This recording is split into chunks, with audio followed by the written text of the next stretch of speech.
Salam dostlar, baylanışta Sancho Bey kanalı. Bugün 1994-жылы чыгып, дагы деле өзүнүн баалуулугун жоготпогон Леон аттуу тасманы көрөбүз. Кичинекей кыз үй бүлөсүн өлтүрүп койгондордон өч алуу үчүн адам өлтүргүчтөн сабак ала баштайт. Көрүүгө камданып калсаңыздар, акырындан баштай берели.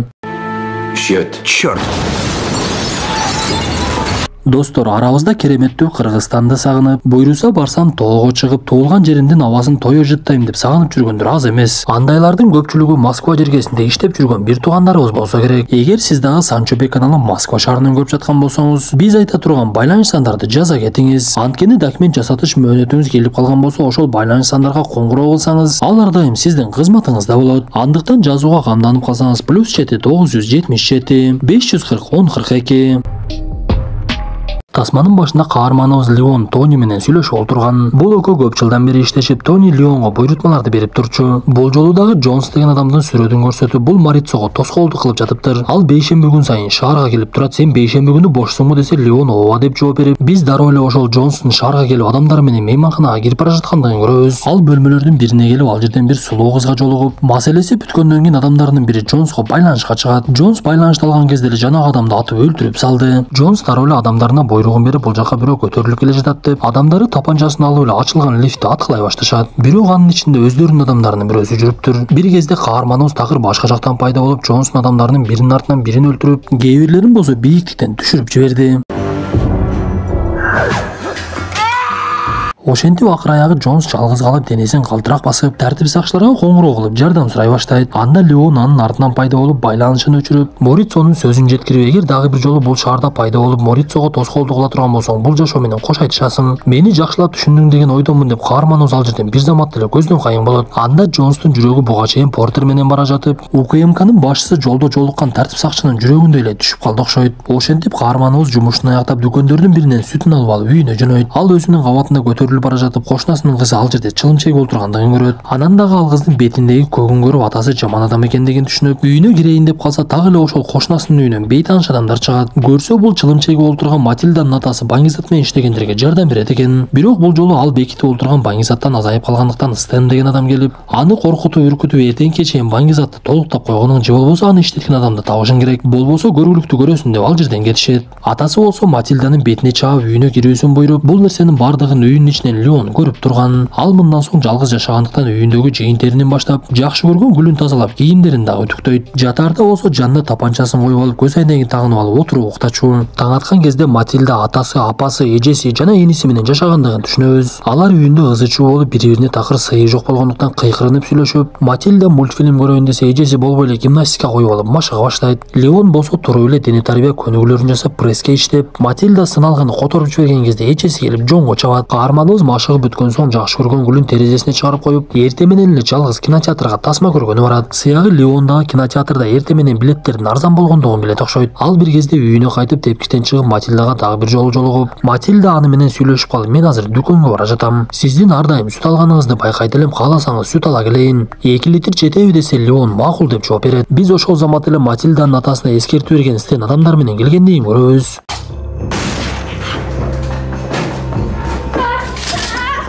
Алар кирип эле чекеден үй бүлө мүчөсүн аткылап башташып, Матильданын апасын, эжесин, инисин дагы өлтүрүп салышат. Бир кезде каршылык көрсөткөнгө аракет кылган атасын дагы өлтүрүп салып, Стэн адамдарына буйругун берип, Баңгизатты тапкыла деп айтат. Бул ызы-чууну угуп калган каарманыбыз дагы деле эшигинин тешигинин бардык нерсени байкап турган. Бул убакта Матильда дагы дүкөндөн керектүү нерселердин бардыгын алып алып үйүнө кайтып, өздөрүнүн кабатына чыккан кезде бир нерсе болгондугун түшүнөт. Ал эшиги ачылып турган кезде атасынын өлүгүн көрүп, ал жерден түз эле өтүп кетип, көзүнүн жашын токтото албай Леондун үйүнүн коңгуроосун баса берет. Анткени ал Леонго сүт алып келип берем деп убада берген эле. Ошонун шылтоосу менен Леондун үйүнө куткарылып кирип кетүүнү чечет. Анда Леон ачсамбы, ачпасамбы деп көп ойлонуп, бирок кызга боор уруп, эшикти ачып үйүнө алып кирип, кайрадан эле тешиктен зөөкүрлөрдү карап, жагдайды байкап турду. Көрсө, Матильданын атасы чындап эле Баңгизаттын бир бөлүгүн бекитип алган экен. Стэн адамдары менен аны таап кетейин деп калган кезде тартип сакчылар келип калышып, ал арасындагы бирөөсүн таштап коюп, сен тартип сакчыларга жооп бересиң, бул жерде калгыныңды өздөрү кетип калышат. Бирок зөөкүрлөр кетип бара жатышып, сүрөт көрүшүп, үй бүлөнүн 5-мүчөсү бар экендигин түшүнүп калышат. ыйлап олтурган кызга каарманыбыз көңүл айтса Матильда сөзүн баштап, мен башкалардын өлгөнүнө кабатыр деле алганым жок, кичинекей инимдин өлгөнүнө ыйлап жатамын. Анын эмне күнөөсү бар, башкалары мага жакшылык деле кылган эмес. Атамды булар өлтүрбөсө эртелүү кеч мен деле өлтүрүп салмакмын. Мен иним үчүн өч алгым келет деп Леон ал жерден чыгып кеткенде баштыгын ачып ал жерде толтура тапанчаларды көрүп калат. Ал дароо эле Леондун адам өлтүргүч болуп иштегендигин түшүнүп, анын буйрутмаларды кандай кылып алгандыгын сураса, каарманыбыз ага жооп берип, мен аялдарды жана жаш балдарды өлтүрбөймүн. Жаман адамдардын үстүнөн буйрутма алып тазалап турам десе, Матильда дароо эле адам өлтүрүштүн баасын сурап, бирок кымбат экендигин түшүнүп, сиз экөөбүз келишим түзөлүчү. Мен сиздин үй ишиңизге жардам берип, колуңузда кызмат кылганга даярмын. Сиз болсо менин инимди өлтүргөн адамды жок кылыңыз, мен инимди аябай жакшы көрчүмүн. Бул дүйнөдө жалгыз адамым жалгыз эле ошол болчу десе, Леон баш тартып, сен катуу чарчап калдың окшойт, андан көрө эс алып ал деп жаткырып коет. Ошентип Леон ойлонуп олтуруп, эмне кылышын билбей Матильданы атып салайын деп, бирок колу барбай, эртең менен тамактангандан кийин Матильданы кеткениңди буйруйт. Бирок кыз барар жагы жок болгондуктан каарманыбызга жаңы сунушун айтып, сиз мага адам өлтүргөндү үйрөтүңүзчү. Мен ошол зөөкүрдү өзүм жок кылайын, сиздин айтканыңызды кылганга даярмын. Суранычымды аткарыңыз десе, Леон эч эле көнгүсү келбей, сен жаш эле кыз экенсиң. Мындай нерсе сенин колуңдан келбейт. Көп эле мен башымды оорутпачы деп тапанчаны алдына койгон кезде Матильда тапанчаны алып алып, терезеге чыгып аны аткылап, көрдүңүзбү, менин колумдан келет деп айтат. Еще раз так сделаешь, башку прострелю. Ясно? Ошентип Матильда көчөгө эле тапанчаны атып жибергендиктен ал үйдөн кеткенге туура келип, каармандарыбыз мейманканага барып убактылуу жайгаша башташат. Анда мейманкананын жумушчусу кагазды толтуруңуздар десе, Леон унчукпай калып, биз ушул жерде каарманыбыздын окуй албагандыгын дагы, жаза албагандыгын дагы түшүнөбүз. Анда Матильда кагазды толтуруп каармандарыбыз бөлмөгө жайгашышты. Помоги мне стать такой, как ты. Кантсе да Матильда оюнан кайтпай акыр аягы каарманыбызды көндүрүп, Леон Матильданы машыктырууну чечип эң биринчи көзгө тарлыктан баштайт. Алар имараттын там башына чыгып, куралын алып атайын бир жерге жайгашышып, Леон Матильдага атаардын алдында эмнеден башташ керек түшүндүрүп бере баштайт. Анда Матильда бакта чуркап жүргөн адамдардын бирин тандап, мен ошону атсам болобу десе, Леон макулдугун берип, мен айтканда атасын деп Матильда жанагы адамдын ичине атат. Бирок ал чыныгы ок менен эмес, боек менен машыгып жаткан. Ошентип каармандарыбыздын биргеликте жашоосу башталып, Матильда буга чейин убада бергендей үйдү тазалап, кирлерди жууп, керектүү нерселерди дүкөндөрдөн алып келе баштайт. Леон болсо Матильдага тапанчаны кантип колдонушту үйрөтүп, анан дагы өзүнө окшотуп ар дайым сүт ичкенге көндүрө баштайт. Эртең менен болсо эрте тургузуп, дене тарбия менен электентип, Матильда тескерисинче Леонго окуган менен жазганды үйрөтөт. Бул аралыкта дагы каарманыбыз өзүнүн гүлүн унутпай, аны ар дайым тазалап, эки каарманыбыз ар дайым иш менен эле алек болбостон кээ бир учурда ойноп дагы жатышкан. Алар ар башка кийимдерди кийип алып, кимди аткарып жаткандыгын табышмак кылып, кээ бир учурда жаш баладай суу чачышып дагы ойношот. Бир күнү Леон ага жумуш берген Тони менен сүйлөшүп калса, Тони каарманыбызга кайрылып, сен көптөн бери жумушка чыкпай калдың го. Көптөгөн жакшы буйрутмалар өтүп кетти. Үйдө машыгып жатам деп атасың, бирок жумушуңду дагы унутпагын. Жээмни кыз дагы бирөөнү сүйүп калдыңбы десе, каарманыбыз жок деп жооп берип, бирок өзүнүн акчасы жөнүндө Тониден сурайт. Көрсө Леон буйрутмаларды аткаргандайын акчасын толук албай Тониге бекиттирип коет экен. Кажется, я в тебя влюбилась.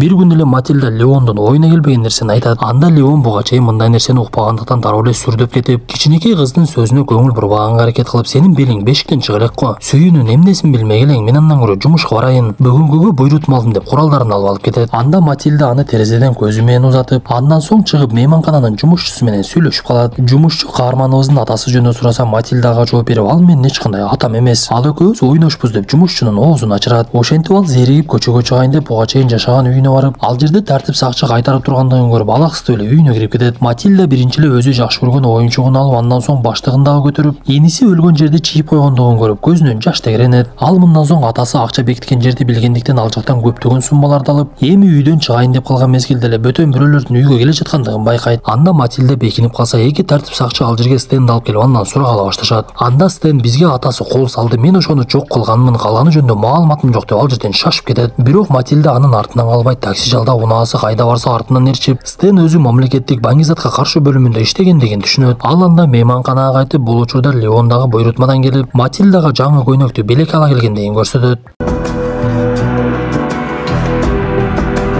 Анда буга чейин Матильда Леонду ойношум деп койгондугу үчүн мейманкананын жумушчусу аларды куулап чыгып, каармандарыбыз башка мейманканага барып отурукташканга туура келет. Өкүнүчтүүсү, Леон бул жолу буйрутманы аткарып жатып, өзү дагы көкүрөгүнөн жаракат алыптыр. Ал дароо эле Тониге барып, эгер эсиңде болсо, буга чейин мен бир кичинекей кыз менен келдим эле. Ал кыздын аты Матильда. Эгер мага бир нерсе боло турган болсо, менин топтогон акчамды ошол кызга берип койгонуң. Мага убадаңды бер десе, Тони макул деп убадасын берет. Матильда болсо Стендин кайда иштегендигин билгенден кийин ал жака бир күнү тамактарды көтөрүп алып, мен буйрутма жеткирип келдим деп тамактарды көтөрүп алып, кең кеңсеге кирип кетет. Ал Стендин ажатканага киргендигин көрүп анын артынан кирип, бирок Стенди таппай эле тескерисинче Стендин колуна Матильда түшөт. Көрсө ал буга чейин эле Матильданын аңдып жүргөндүгүн байкап калыптыр. Ошондуктан аны коркута баштап тапанчасын алып, сен мени эмне үчүн аңдып жүрөсүң деп айтып, көз жашын төгө баштаган Матильда, сен менин бир тууган инимди өлтүрүп койгонсуң деп жооп берет. Анда Стен тапанчасын алып, мен сени дагы ошол иниң жака жөнөтөйүн деп коркута баштаган кезде ажатканага анын жардамчысы Билли келет. Ал келип эле Стенге маалыматын берип, Малки өлүп калыптыр. Ал кытайлар менен сүйлөшүп жаткан кезде түшүнүксүз бирөө келип өтө ыкчам Малкини өлтүрүп кетиптир деп айтып берет. Анда оң колунан айрылган Стен аябай жини келип, бул кызды менин бөлмөмө алып кирип кой деп ал жерден кетип, бул убакта үйүнө келген каарманыбыз кыздан калган катты окуй баштайт. Леон катты окуп Матильданын кайда экендигин түшүнүп, дароо эле такси менен ошол жака барып, таксини кетпей туруңуз дейт дагы кеңсеге кирип, биринчисин аңтара чаап, экинчисин коңтура чаап, Матильда кармалып отурган жерге кирип, Стендин эки адамын өлтүрүп, Матильданы өзү менен кошо алып кетип калат. Биз мындан соң адамдары биринин артынан бирин кырыла баштагандыгын түшүнгөн Стен дароо эле Тониге келгендигин көрөбүз. Ал Тонини көрсө кылмышты чөйрөдө мурдатан эле тааныйт экен. Ошондуктан сөздүн дароо эле токотор жеринен баштап, менин оң колум Малкини жакында өлтүрүп кетишти. Кытайлардын айтымында өлтүргөн адам италиялык деп жатышат. А мен сенин италиялык адам өлтүргүчүң бар экендигин билемин, ошонун дарегин бер деп эле коркута баштайт. Ошентип даректи билген Стен атайын багыттагы жоокерин алып алып, эртеси каарманыбызды өлтүргөнгө жетип келип калыптыр. Алар биринчи эле Матильданы барымтага алышып, андан соң үйгө кирип жөнөшүп, жоокерлердин бири эшикти тыкылдатып, андан соң эшикти ачат. Бирок бул нерсеге Леон даяр болчу. Анткени Матильда экөө эшикти өзгөчө ыкмада тыкылдатчу. Ошондуктан эң биринчи кирген жоокерлердин артынан эшик жабылып, алар бат эле жок болуп, муну уккан Стен дароо эле атайын багыттагы жоокерлердин бардыгын чакыргыла деп буйругун берет. Бирок Леон экинчи топту деле бат эле жок кылат. Мындан соң ал түз эле барып, жоокерлердин биринин башына тапанчасын такап, батыраак кызды кой бергиле деп Матильданы өзү тарабына өткөрүп, жоокерлердин бирин барымтага алып, кайрадан батирге кирип кеткенге жетишишет. Анда жоокерлер каармандарыбызды ар тараптан аткылашып, бир учурда токтоп калган кезде каарманыбыз гүлүн көтөрүп алып, Матильда экөөнү куткаруунун жолун издейт. Анда Леон ашканага кирип, балтаны алып алып, тубалды чапкылап, ал жердеги аба алмашуучу түтүкчөнү теши баштайт. Ал биринчи гүлдү ыргытып, андан соң Матильданы чыгарганга аракет кылып, бул түтүкчөдөн мен баткыда эмесмин, сен өзүң качкының. Эң биринчи эле буга чейин экөөбүз барган Тониге барасың. Мен болсо башка жол менен качамын. 1 сааттан кийин ошол жакта көрүшөбүз. Аман эсен жетип алганың деп экөө жакшы сөз менен коштошуп, Матильданы кетирген кезде жоокерлер ал жерде жардырып жиберишет.